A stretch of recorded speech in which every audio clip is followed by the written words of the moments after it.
Hello friends, সিপটাস গার্ডেনের পক্ষ থেকে সকলকে জানাই শুভ সকাল। আজকে আলোচনার বিষয় থাকবে ফিডিং সংক্রান্ত। কারণ প্রচণ্ড পরিমাণে তাপপ্রবাহ চলেছে, সেই মতোভাবে গাছকে ফিডিং দেওয়া হয়নি, বা ফিডিং দিলেও গাছ নিতে পারতো না। গাছের ফিডার রুট পুড়ে যাচ্ছে, সিদ্ধ হয়ে যাচ্ছিল, ভেপে যাচ্ছিল। তা বেশ একদিন অনেক জায়গায় বৃষ্টি হয়েছে। তা বৃষ্টির কারণে গাছগুলো মোটামুটি একটু সতেজ ভাব এসেছে এবং ওয়েদারটাও একটু আগের থেকে নরম হয়েছে। তো যে সমস্ত গাছে বেশ সুন্দর সুন্দর তরতাজা কচি ব্রাঞ্চ এসেছে বা ব্যাসাল এসেছে, সেই ব্যাসালগুলো যাতে দুর্বল হয়ে না পড়ে তার জন্যে ফিডিং চারটি আজকে রেডি করেছি।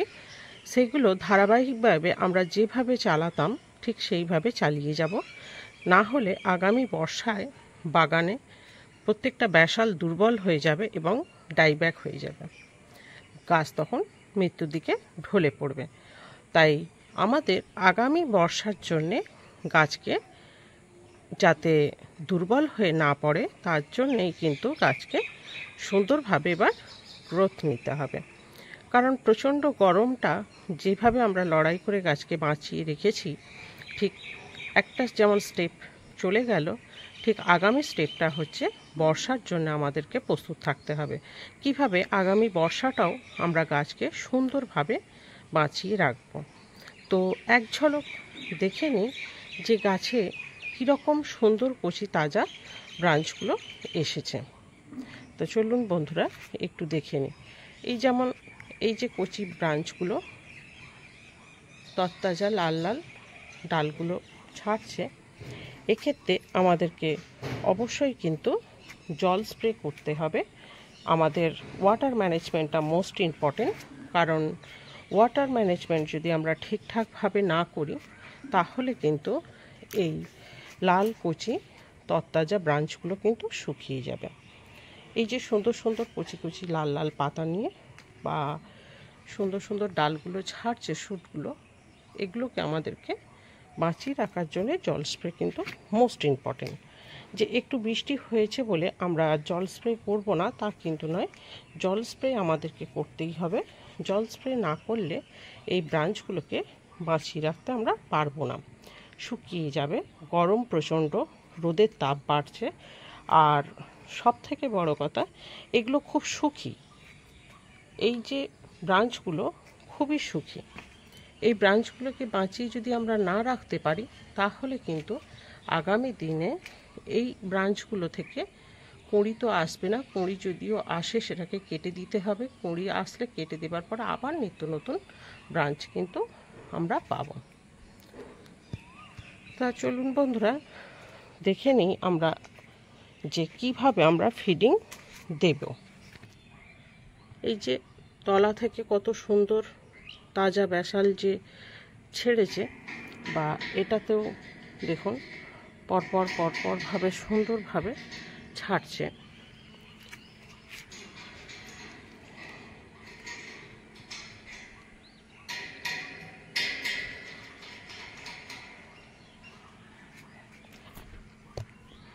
দেখুন কত সুন্দরভাবে ব্রাঞ্চগুলো ছাড়ছে। তো এই ব্রাঞ্চগুলোকে আগামী দিনে থ্রিপস মাইটস যাতে না খায় তার জন্য আমাদেরকে যে সমস্ত মেডিসিনগুলো স্প্রে করার করব। এবং ফিডিংটা এক ঝলক আমি আগের মতনই পেন খাতা নিয়ে পুরো রেডি করে নিয়েছি।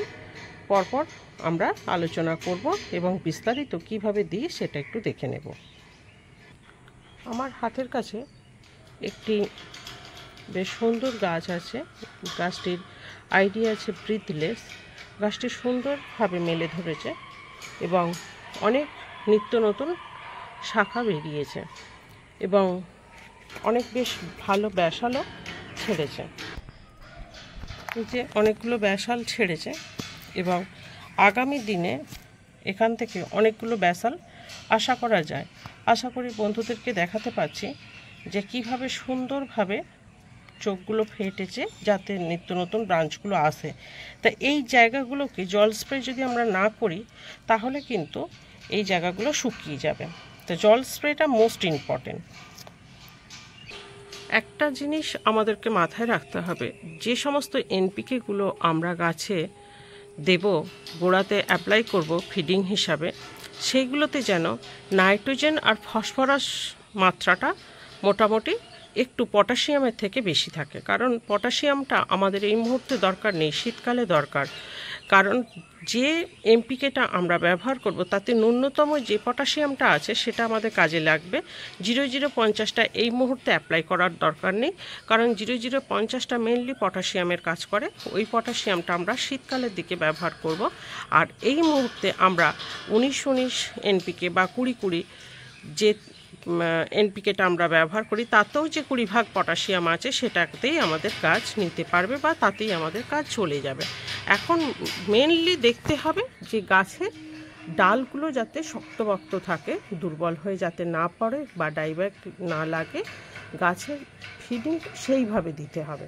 কারণ আমরা প্রচণ্ড গরমে সর্ষের খোল পচানো জলটা এখন দিচ্ছি না, কারণ কেন, ওটা একটা বেশ ভালো খাবার গাছের জন্যে, কিন্তু এতটা গরম, এই গরমে আমরা সর্ষের খোল পচা জল দেব না। তাই এক ঝলক দেখে নিই বন্ধুরা যে কি ফিডিং চার্ট আমি রেডি করেছি। দেখুন, স্ক্রিনশট নিন এবং স্ক্রিনশটের মাধ্যমে আপনারা এই খাবারটি অ্যাপ্লাই করবেন। তবে আমি এখানে 1 ডে 2 ডে করে লিখিনি, আপনারা এই চারটা থরলি পার্টকে পার্ট ব্যবহার করতে পারেন। যেমন প্রথমেই আমি বলেছি ওয়াটার ম্যানেজমেন্ট এবং শাওয়ারিং, এটা হচ্ছে মেন খাবার। এইটা যদি আপনারা না করেন তাহলে কিন্তু গাছ দুর্বল হয়ে যাবে এবং নিত্য নতুন ব্রাঞ্চগুলো আসবে না, শুকিয়ে যাবে। দ্বিতীয়ত আছে 12-61-0 প্লাস ম্যাগনেসিয়াম সালফেট। হয়তো আপনারা বলতে পারেন যে দিদি রুট ট্রিটমেন্টের সময় 12-61-0 দিয়েছি, এখন আবার দেবো কেন? এখন দেবার কারণ হচ্ছে প্রচণ্ড গরমে ফিডার রুটগুলো যেগুলো সিদ্ধ হয়ে গেছে, অনেক গাছের ফিডার রুট নষ্ট হয়েছে, যার কারণেই 12-61-0 ম্যাগনেসিয়াম সালফেটটা আমি দিতে বলছি। এবং 13-40-13 যারা রুট ট্রিটমেন্টের তালিকায় আছেন সেই সমস্ত বাগানিদের ক্ষেত্রে বলি রুট ট্রিটমেন্ট করে যান।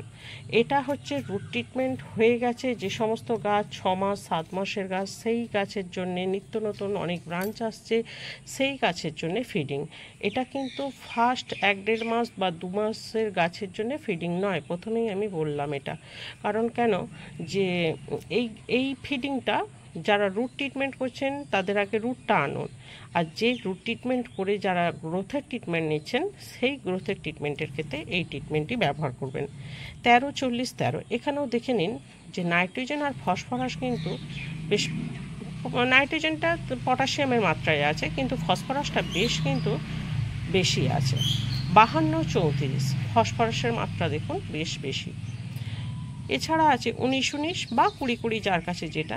এই মুহূর্তে মাইক্রোনিউট্রিয়েন্টস কিন্তু একটা আমাদেরকে অ্যাপ্লাই করতেই হবে, যে কোনো মাইক্রোনিউট্রিয়েন্টস বা ইনসেকটিসাইড, পেস্টিসাইড বিকালের দিকে আমরা যেভাবে স্প্রে করি গাছের নিত্য নতুন ব্রাঞ্চ আসার জন্যে, যাতে পোকামাকড় না লাগে, সেই দিকটাও আমাদেরকে খেয়াল রাখতে হবে।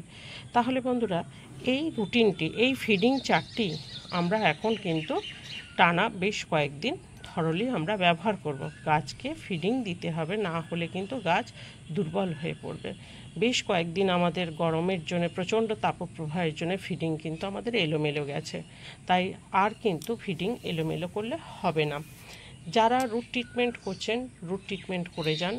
রুট ট্রিটমেন্টের চার্ট আমার প্রিভিয়াস ভিডিওতে দেওয়া আছে, এবং সেই রুট ট্রিটমেন্ট করে গাছে সুন্দর আগে গ্রোথ আনুন। রুট ট্রিটমেন্ট যদি প্রপার ঠিকঠাক যদি না হয় তাহলে কিন্তু আগামী বর্ষাতে ডাইব্যাক গাছে লেগে যাবে। তাই বলছি বন্ধুরা, ঠিকভাবে ধৈর্য সহকারে রুট ট্রিটমেন্টটা আগে করুন, তারপর বাকি ফিডিং নিয়ে ভাবা যাবে। এছাড়া যে সমস্ত বন্ধুরা আমার ভীষণ কাছের হয়ে গেছে, ওই সমস্ত বন্ধুরা তো মেসেঞ্জার বক্সে এসে ছবি দেয়, এবং সেই ছবি দেখেও আমি কিন্তু আপনাদের কিছুটা হলেও আমার সাধ্য মতো আমি চেষ্টা করি আপনাদের সমস্যা সমাধান করার। তো আমি যতটুকু রেজাল্ট পাই আমার বাগানের, আমি যতটা জানি বা পারি, আমার দক্ষতা অনুযায়ী আমি চেষ্টা করি আপনাদেরকে সাহায্য করার। তা এই ফিডিং আপনারা দিন, আগামী দিনে গাছকে সুস্থ সুন্দরভাবে গড়ে তুলুন। আর ভিডিওটি কেমন লাগলো অবশ্যই কিন্তু কমেন্ট করে জানাবেন। সুস্থ থাকুন, ভালো থাকুন এবং গাছের পরিচর্যার মধ্যে থাকুন। আজকের মতো এইটুকু।